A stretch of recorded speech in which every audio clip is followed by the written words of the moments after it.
Пойдешь служить в стройбат? Этим словом пугали многих призывников в Советском Союзе.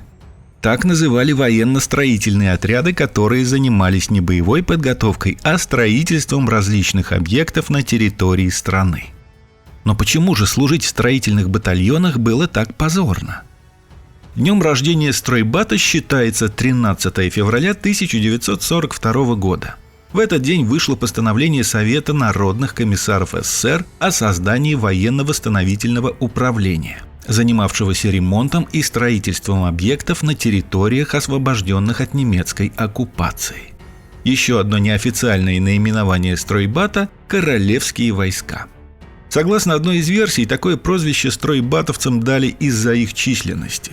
В 1980-х годах там служило от 300 до 400 тысяч человек. В это же время в ВДВ служило около 60 тысяч человек, в морской пехоте около 15 тысяч, в погранвойсках около 220 тысяч. Почему же стройбат был так непопулярен у призывников и почему все так боялись туда попасть? Во-первых, в обычных войсках солдат обучали стрельбе и прочим боевым умениям, а эти занятия всегда считались истинно мужскими. А стройбатовцы были по сути просто работягами. Таких много и на гражданке. Во-вторых, формирование личного состава королевских войск имело свои особенности. Костяк их составляли выпускники строительных учебных заведений. Были и жители сельской местности, умеющие держать в руках строительный инструмент. Еще одна достаточно многочисленная категория – призывники, имеющие неблагополучную биографию, например, с судимостями. Могли попасть в стройотряд молодые люди с ограничениями по состоянию здоровья, которые, однако, не мешали им быть призванными в армию. Считалось, что для классических войск они не подходят, а вот для строительства в самый раз. И, наконец, в некоторых строительных отрядах до 90% контингента составляли выходцы из Средней Азии и из Кавказа. Почему их туда отправляли? Считалось, что основная причина – плохое знание русского языка. В условиях боевой подготовки иметь дело с плохо говорящими по-русски солдатами было крайне неудобно и даже опасно. Им просто боялись доверять оружие. Но во время строительных работ это не играло большой роли. В стройвойсках процветали дедовщина и землячество. Отдельные новобранцы, оказавшиеся в окружении живущих по своим волчьим законам уголовников и представителей восточных национальностей с соответствующим менталитетом, нередко подвергались издевательствам. Среди стройбатовцев был высок процент самоубийств. Кроме того, стройотряды часто превращались в точки сбыта наркотиков, в частности гашиша, который распространяли уроженцы Средней Азии. Это приводило к тому, что многие, отслужив положенный срок, возвращались домой законченными наркоманами. Несмотря на все это, у тех, кто служил в стройбате, были и свои плюсы. Например, в соответствии с приказом Минобороны от 1977 года служащим стройбата начислялась зарплата. Правда, из нее удерживались сборы на питание, культурные мероприятия, банно-прачечные услуги и прочие виды довольствия.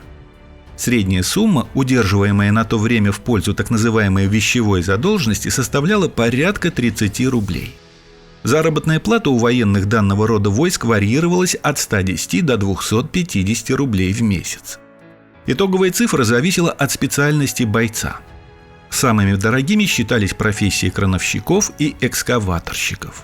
Денежное пособие накапливалось на счету военнослужащего, выдаваясь на руки при увольнении в запас.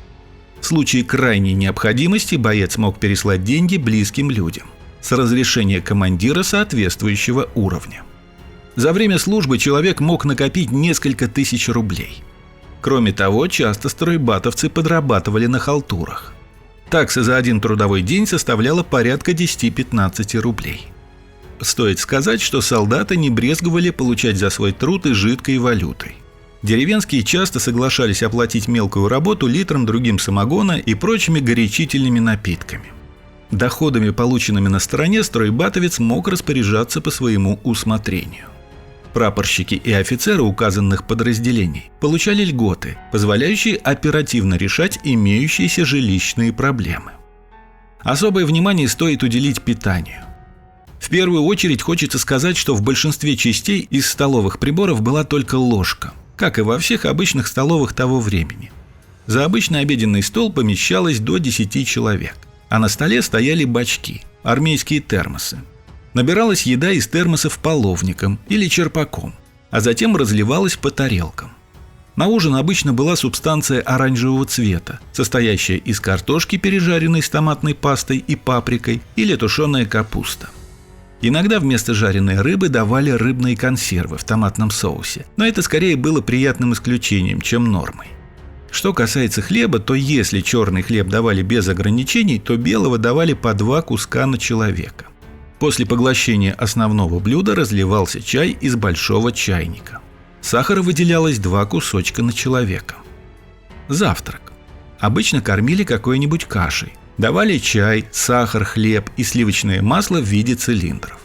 Полагалось такого продукта 20 грамм, но, как вы понимаете, доставалось значительно меньше. Каждое воскресенье выдавалось яйцо, сваренное вкрутую.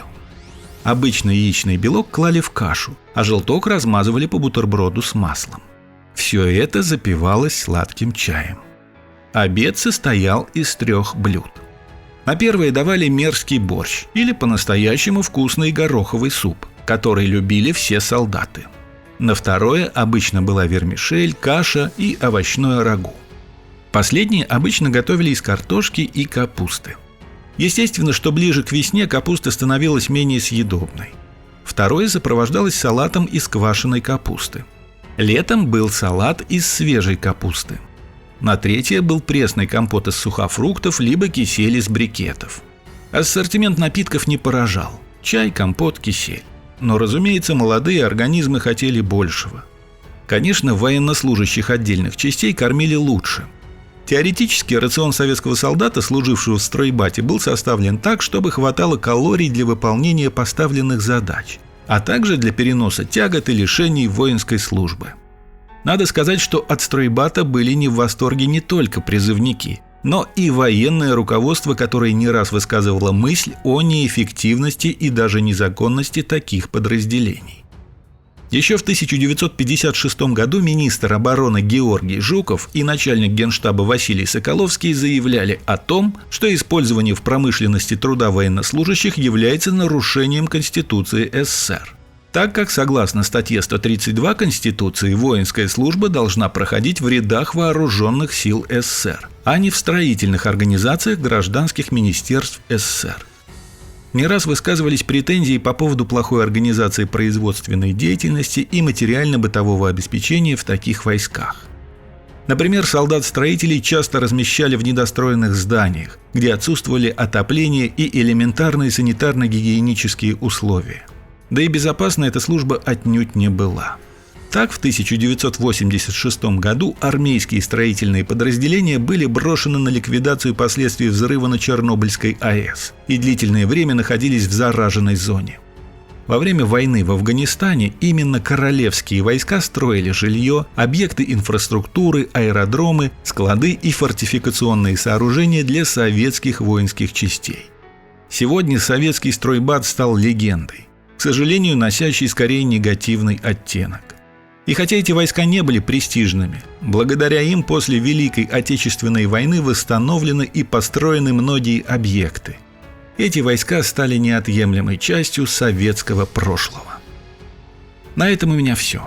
Если видео было вам интересно, ставьте лайки и не забывайте подписаться и нажать на колокольчик, чтобы получать уведомления о новых интересных фильмах на канале «Однажды на Земле».